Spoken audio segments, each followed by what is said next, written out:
Saya senang sekali loh, hari ini kita sudah masuk pada bulan Mei.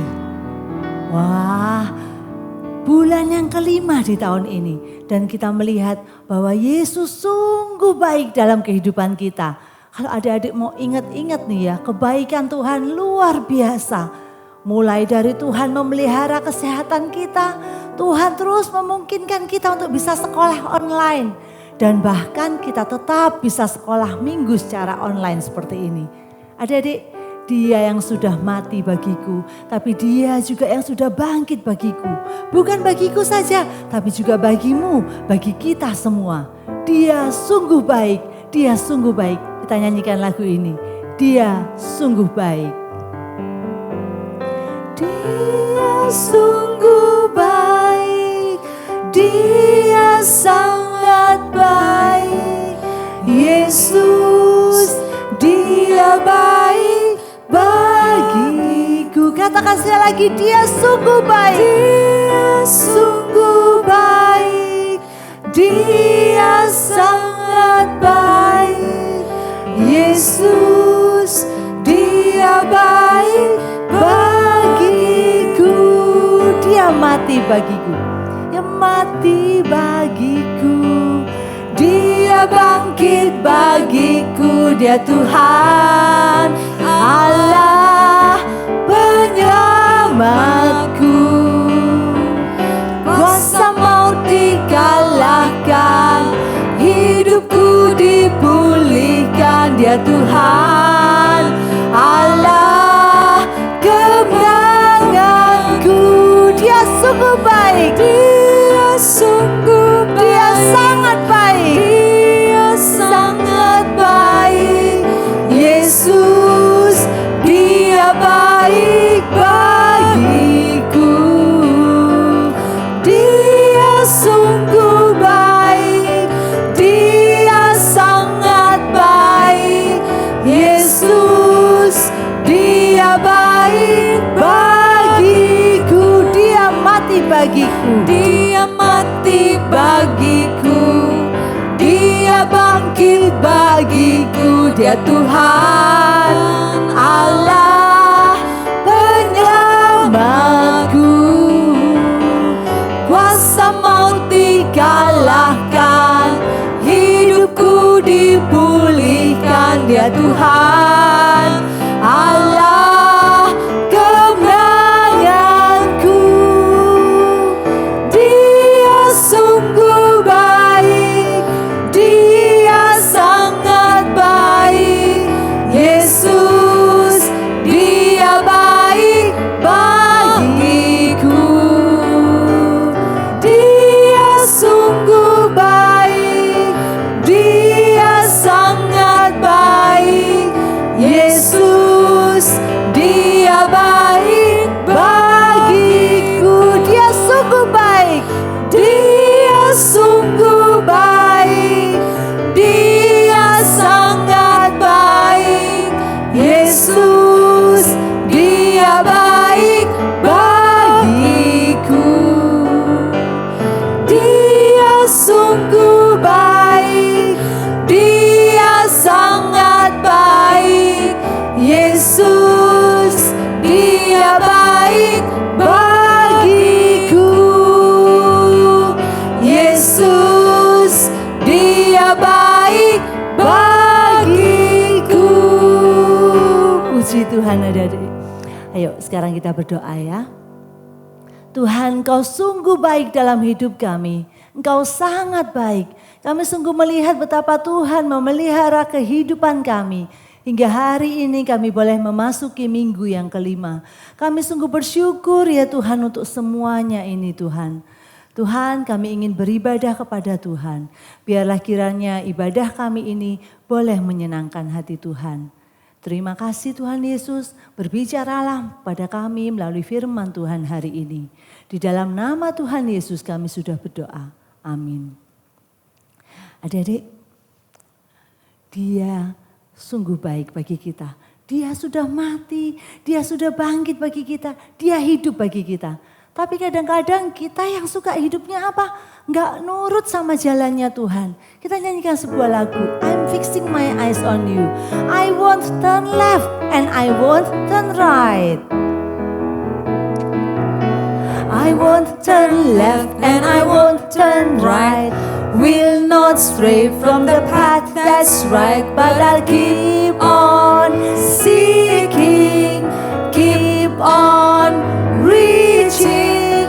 Follow, follow, follow Jesus Christ. One more time. I won't turn left and I won't turn right. Will not stray from the path that's right, but I'll keep on seeking and keep on reaching. Follow, follow, follow Jesus Christ. Say it, I'm fixing my eyes. I'm fixing my eyes on you. I'm fixing my eyes on you. I'm fixing my eyes on you, only you.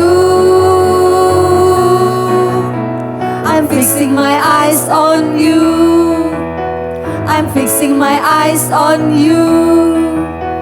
I'm fixing my eyes on you, only you. Only you. I won't turn left and I won't turn right.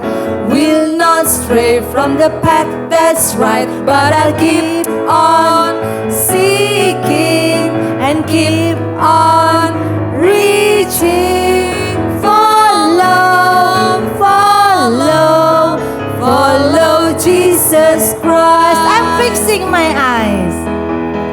I'm fixing my eyes on you. I'm fixing my eyes on you. I'm fixing my eyes on you. Say it, only you. Only you. Yes, I'm fixing my eyes. I'm fixing my eyes on you. I'm fixing my eyes on you. I'm fixing my eyes on you. Only you. Only you. I won't turn left and I won't turn right. Will not stray from the path that's right, but I'll keep on seeking and keep on reaching. Follow, follow, follow Jesus Christ. Follow, follow, follow, follow Jesus Christ. Jadi ini suatu janji kita sama Tuhan ya. Tuhan, apapun yang terjadi, I will still follow you. Ya, biarpun kadang kehidupan kita begitu sulit, tapi kita mau janji sama Tuhan, Tuhan, aku tetap mengikut Engkau.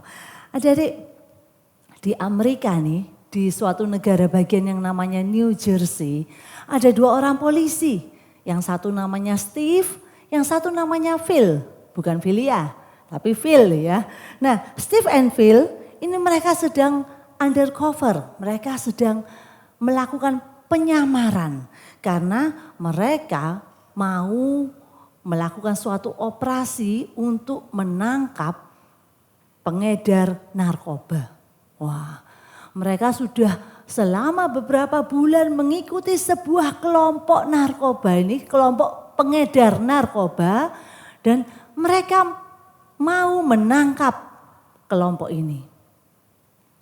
Tidak disangka ternyata penyelidikan mereka membawa mereka pada sebuah gua di tengah hutan. Ternyata di tempat itulah kelompok pengedar narkoba itu selalu bersembunyi. Markasnya ada di sana. Nah, Steve dan Phil mereka melakukan pengintaian hari itu. Kelompok ini belum kembali, mereka masih pergi melakukan transaksinya, mungkin melakukan hal-hal yang tidak baik di luar sana. Dan Steve dan Phil dengan sabar mereka menunggui gua ini. Setelah sore tiba, mulai menjelang malam, benar kelompok ini kembali. Dan adik-adik, mereka melihat ada banyak sekali anggota kelompok ini. Sekitar beberapa belas orang. Sedangkan Steve dan Phil mereka hanya berdua. Maka mereka memanggil backupnya. Roger, backup please. Kami membutuhkan bantuan karena ada banyak sekali anggota pengedar narkoba di sini. Tapi adik-adik, tanpa mereka sangka, kondisi yang di tengah hutan itu membuat alat walkie-talkie mereka itu tidak bekerja. Tidak dapat sinyal. Wah, jadi mereka tidak bisa meminta bantuan dari polisi lainnya. Apa yang terjadi? Maka mereka berpikir, kalau kita sekarang mundur, jangan-jangan kita kehilangan buruan kita. Tapi kalau kita maju, kita hanya berdua melawan mereka yang beberapa belas orang. Bagaimana kita bisa menang? Maka kemudian mereka pikir, tapi kalau tidak kita ambil kesempatan hari ini untuk menangkap kelompok ini, mungkin kita tidak akan bisa lagi menemukan mereka. Maka akhirnya mereka memutuskan kita akan maju. Kita akan menyergap kelompok ini. Sebelum kita memulai penangkapan kita, mari kita berdoa. Wah, mereka berdua berdoa adik-adik. Mereka serahkan pada Tuhan. Tuhan, Engkau lihat jumlah mereka beberapa belas orang. Jumlah kami hanya berdua. Tapi Tuhan, kami percaya, kami serahkan ke dalam tangan Tuhan. Kami membutuhkan backup dari Tuhan. Maka adik-adik, saat itu mereka memulai aksinya. Apa yang terjadi? Tanpa mereka sangka adik-adik, penangkapan itu berjalan sangat mudah. Begitu mereka menggerebek kelompok itu langsung menyerah. Mereka tidak melakukan perlawanan sama sekali. Sehingga Steve dan Phil hanya berdua saja, mereka bisa menangkap belasan orang itu semua. Wah, adik-adik, selidik punya selidik. Setelah mereka menangkapnya, kemudian mereka tanya, kenapa kamu tidak melawan waktu kami tangkap? Mereka bilang apa? Kelompok itu bilang, kalian datang, polisi datang dengan 20 orang lebih. Dan semuanya membawa senjata yang ditodongkan kepada kami. Gimana kami mau melawan? Kami semuanya sangat ketakutan.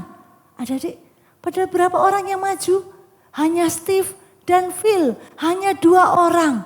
Tapi kelompok itu melihat mereka 20 orang lebih jumlahnya. Tuhan Yesus yang menjadi backup mereka. Tuhan Yesus itu Tuhan yang bangkit, Tuhan yang hidup dan Tuhan yang sanggup menyelesaikan persoalan yang mereka alami. Adik-adik, saat kita serahkan persoalan kita pada Tuhan. Saat kita minta backup kita dari Tuhan, jangan takut. Tuhan pasti turun tangan. Tuhan pasti menolong kita. Bagaimanapun caranya Tuhan akan berikan pertolongannya. Seperti ada sebuah kisah di dalam Alkitab. Kisah ini terjadi pada penampakan diri Yesus yang ketiga kalinya kepada murid-muridnya setelah Yesus bangkit. Terjadi di pantai Danau Tiberias. Adik-adik, waktu itu Yesus menampakkan diri lagi kepada murid-muridnya. Tapi adik-adik, sebelum Yesus menampakkan diri itu, rupa-rupanya murid-murid Yesus itu sudah tidak tahu lagi apa yang harus mereka perbuat sekarang. Padahal sebelumnya Yesus sudah menampakkan diri kepada mereka, kepada murid-murid itu, kepada Thomas, kepada beberapa murid yang lain. Tapi ada 7 orang murid yang hari itu merasa nggak tahu harus mau ngapain lagi. Mereka adalah Petrus, kemudian Yohanes, Yakobus, kemudian Nathanael, Thomas, dan 2 orang murid lain. Ada 7 orang murid. Hari itu Petrus bilang gini sama teman-temannya. Teman-teman, aku pergi menangkap ikan. Teman-temannya bilang apa? Aku ikut. Yang lain, aku ikut. Aku juga ikut. akhirnya mereka bertujuh pergi menangkap ikan. Memang mereka kan dari awalnya sebelum mereka mengikut Yesus, mereka adalah nelayan, penjala ikan. Mereka kehidupannya menangkap ikan. Tapi setelah itu bukankah setelah Yesus memanggil mereka menjadi murid Yesus, mereka harusnya mengikut Yesus menjadi penjala manusia. Tapi hari itu waktu Petrus bilang, aku pergi menangkap ikan, teman-teman yang lain ikut. Adik-adik, dikatakan di dalam Alkitab,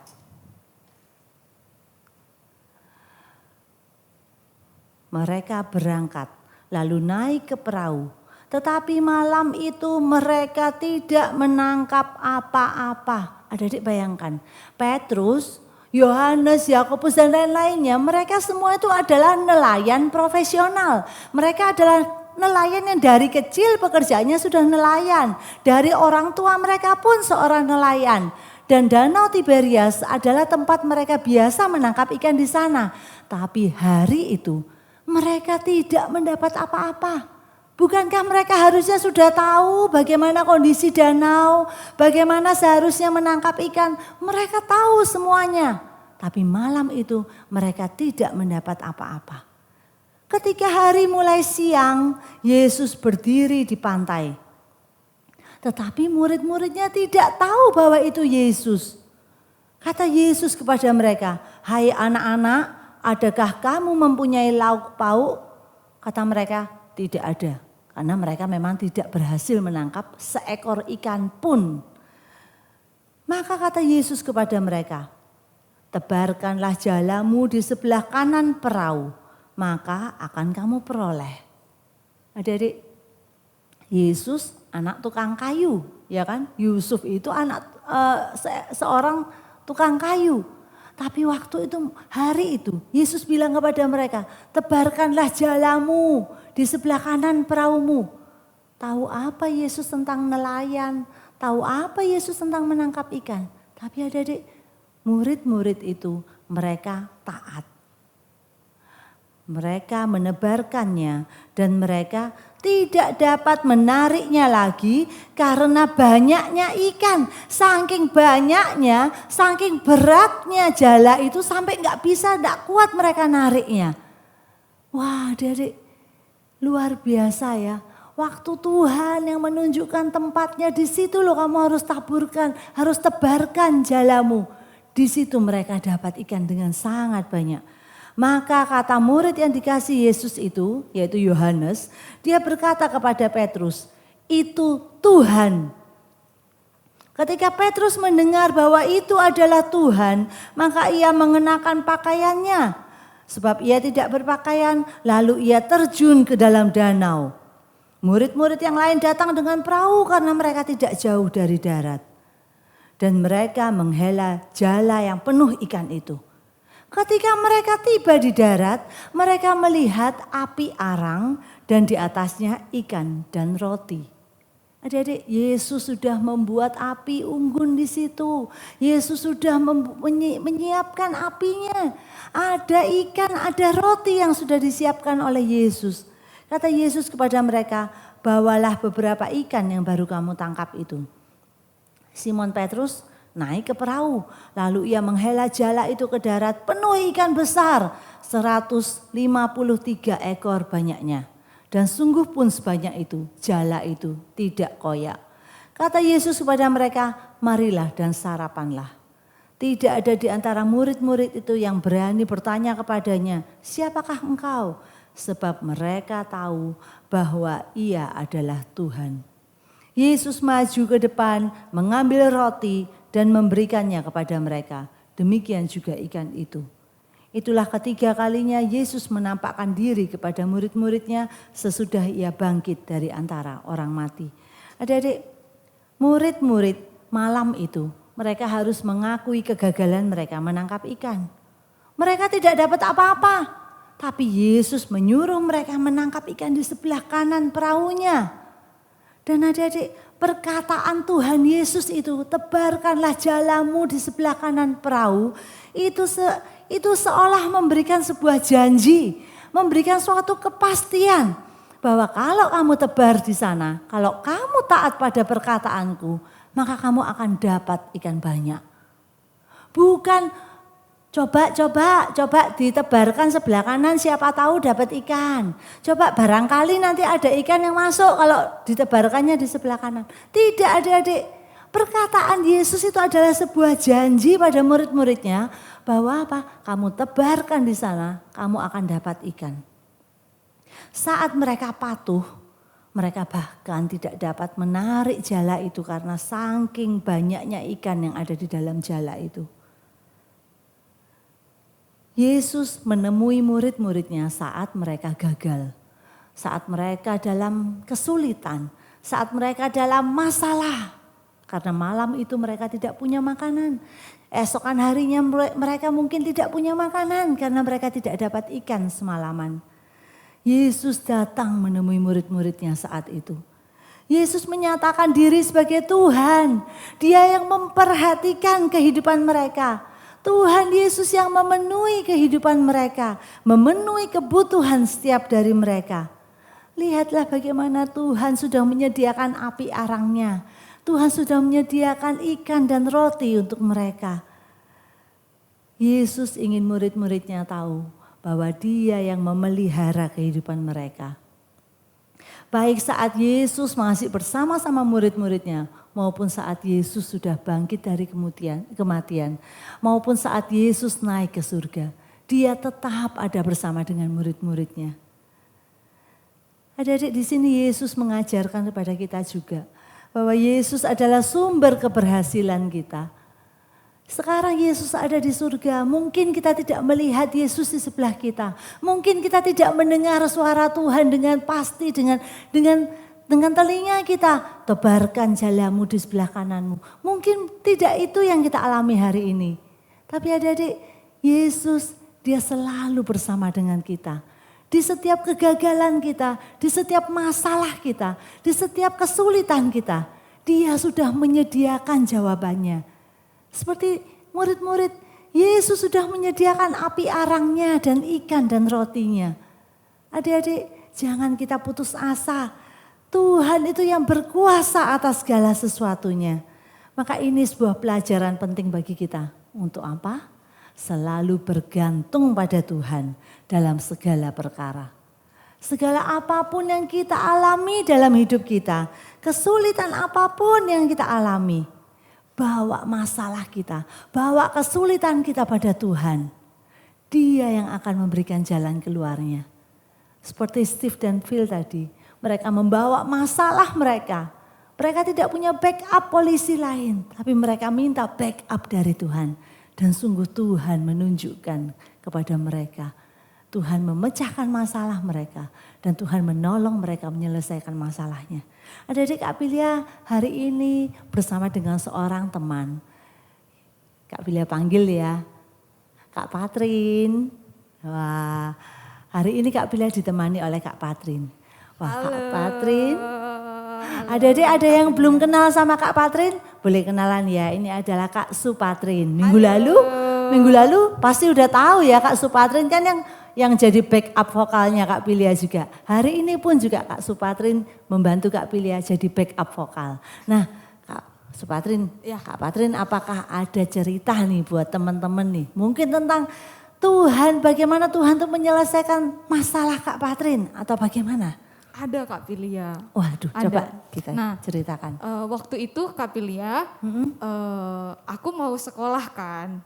Mau sekolah teologi waktu itu. Oh, sudah lulus SMA? Sudah lulus SMA. Mau kuliah? Nah, waktu itu pas mau masuk kuliah, kakaknya Kak Patrin itu bilang katanya nanti akan dibayarin uang sekolahnya. Tapi cuma bisa 1 tahun. Cuma sampai 1 tahun aja. Padahal sekolahnya berapa tahun Kak Patrin? 4 tahun. Sekolahnya 4 tahun. Tapi uang sekolahnya baru tersedia cuma 1 tahun. 1 tahun doang. Nah 3 tahunnya gimana Kak Patrin? Itu dia Kak Pilia. Waktu udah mau selesai 1 tahun, aku bingung. Gimana ya caranya? Nggak ada ini kakaknya, aku cuma bisa 1 tahun doang Tuhan. ini tinggal 2 bulan lagi udah Habis 1 tahun gitu. Terus gimana ya Tuhan? Terus aku habis itu doa Kak Pilia. Nah, aku doakan ke Tuhan. Aku bilang gini ke Tuhan, sempat bertanya-tanya juga sama Tuhan, sempat bilang ke Tuhan, "Ya, Tuhan gimana dong?" Katanya Tuhan berjanji akan menyertai, Tuhan akan pelihara, Tuhan akan cukupkan. Iya, benar. Tapi tinggal 2 bulan lagi, aku udah nggak tahu lagi mau Tidak bayar bisa pakai bayar apa. uang sekolah gitu Nggak ya. tahu lagi mau bayar pakai apa Kak Bilia.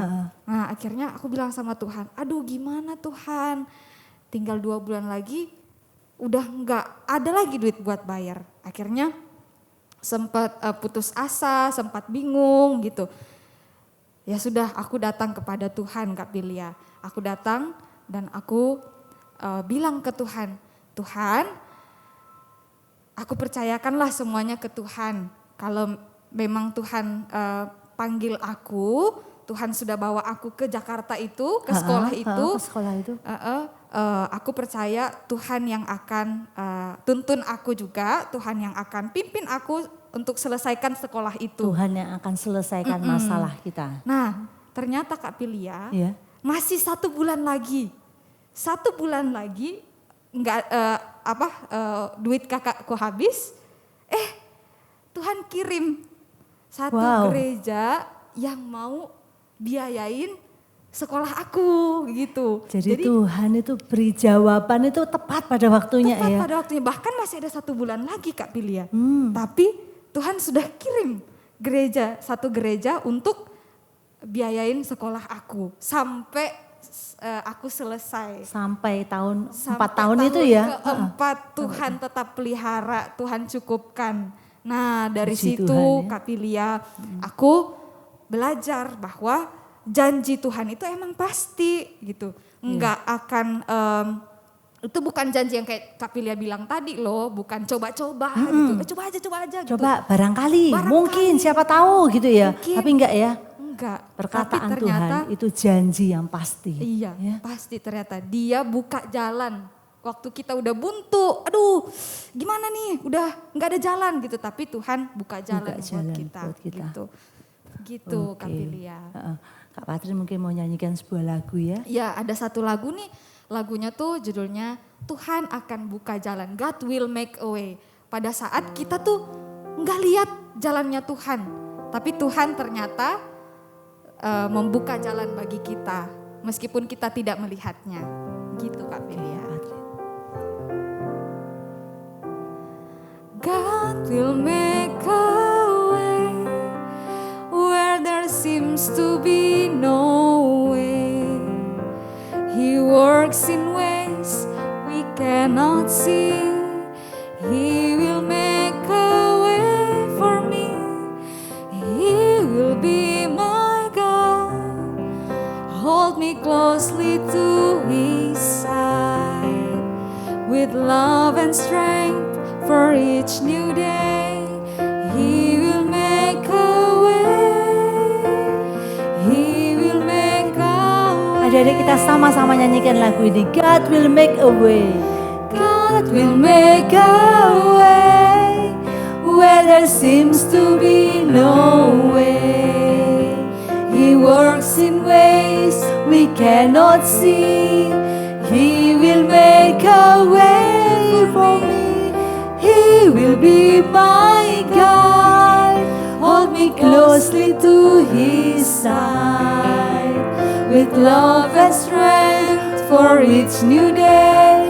He will make a way. He will make a way by a roadway in the wilderness. He leads me. Rivers in the desert will I Rivers see. in the desert will I see. Heaven and earth will fade.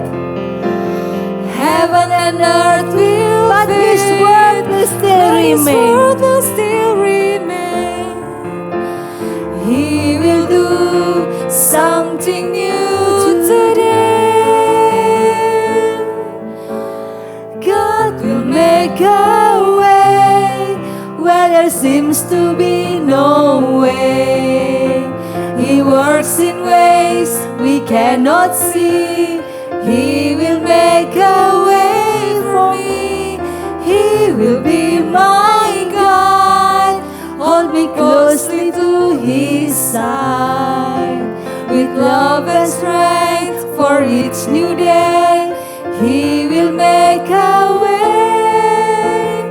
He will make a way. With love and strength. With love and strength for each new day, He will make a way. He will make a way. Adik-adik, kita berikan persembahan untuk Tuhan dalam bencana untuk Tuhan.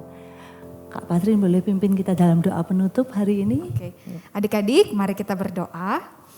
Tuhan, kami bersyukur untuk firman-Mu yang kami dengarkan hari ini. Tuhan, tolong bawa kami dan ajar kami Tuhan untuk percaya kepada Tuhan. Tuhan, pimpin kami untuk percaya kepada janji Tuhan bahwa Tuhan akan menyertai kami. Tuhan akan memelihara kami di tengah-tengah keputusasaan kami, waktu kami nggak bisa ngelihat jalan Tuhan, waktu kami ada di jalan buntu, Tuhan yang akan menolong kami dan Tuhan yang akan membukakan jalan bagi kami. Ajar kami Tuhan, anak-anak-Mu untuk percaya kepadamu. Dalam nama Tuhan Yesus kami berdoa. Amin. Amin. Adik-adik, ibadah kita sudah selesai. Sampai ketemu minggu depan ya. And jangan lupa apa? Stay safe, stay healthy, stay at home. Don't forget to keep praying. And God bless you all. Bye-bye.